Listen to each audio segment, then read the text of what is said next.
welcome to Savage Sounds week 49. Today we have got my bird, my bestie. I've known her since I was 12 years old. That's a really long time. We grew up together. She's part of the reason I got into beatboxing.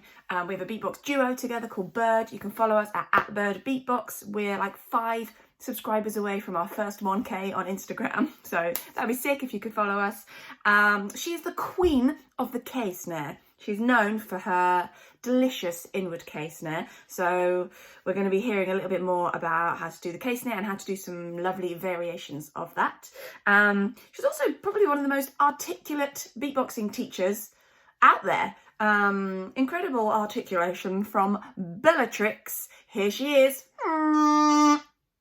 Hey, this is Bellatrix here, one half of Bird, one whole of myself. Thank you so much, Grace Savage, other half of Bird, for inviting me on Savage Sounds. What a pleasure.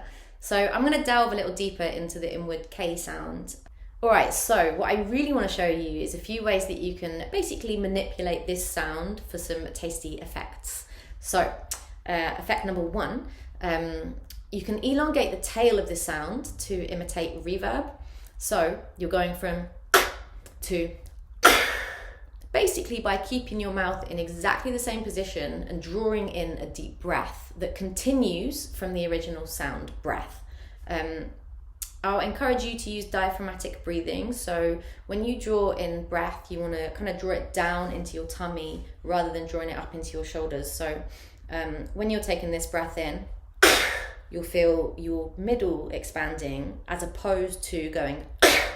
When I see videos of myself as a beginner kind of doing a lot of that sound, I was really like, and I look super uncomfortable, and I probably was. So with that breath, really draw it right down into the pit of your tummy.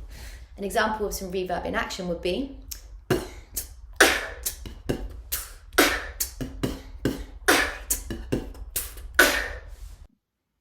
ooh, nice. Okay. Excuse me. So instead of the short one, add more breath on the end.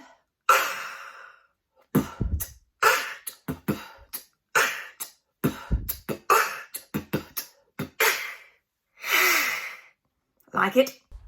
Okay, so effect number 2. You can imitate a kind of reverse effect by preempting the sound with some inward breath, using resistance on an inward S sound. So just start with by saying S with quite a lot of force. Sounds like this. And then just do it inwards, which sounds like this. And you use that inward S to kind of preempt your K sound, which sounds like this. Okay, so that in context sounds like this.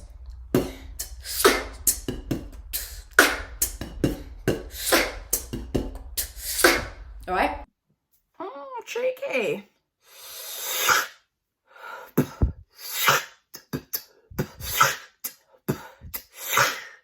Like it.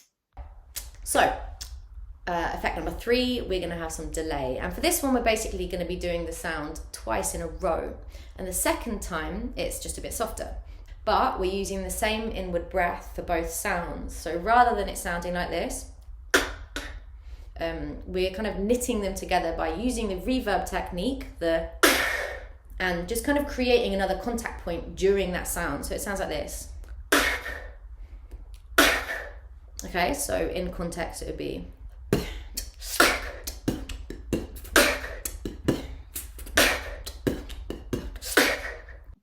Oh, that sounds great.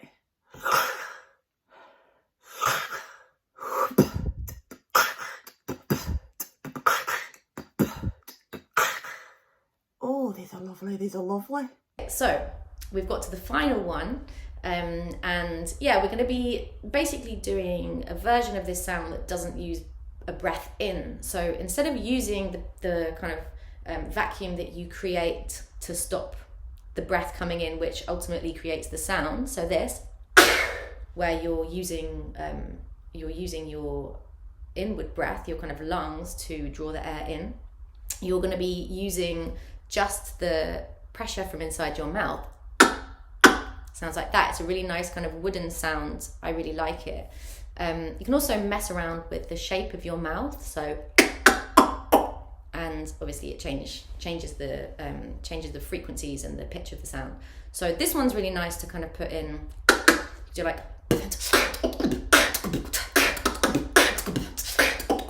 So it's just kind of, a nice way of using the sound quite quickly with a different tone to it.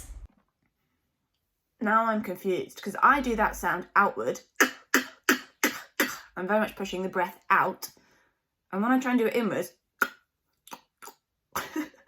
don't work, bird, it don't work. Is that it? That's kind of inwards.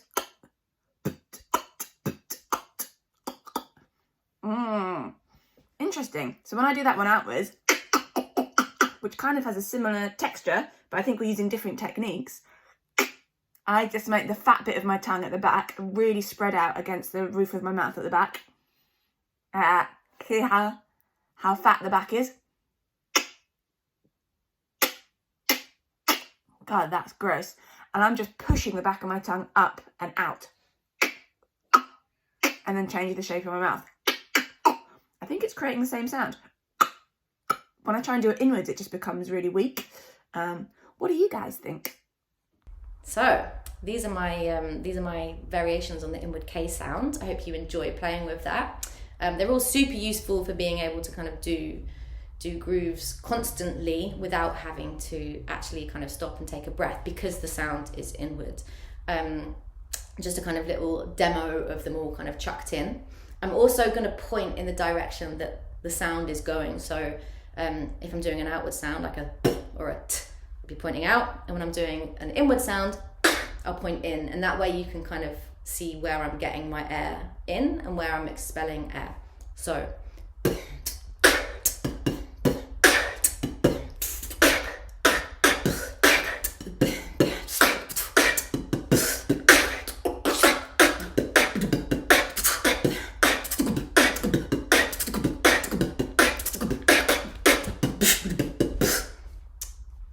inward K and its various variations. All right, lots of love.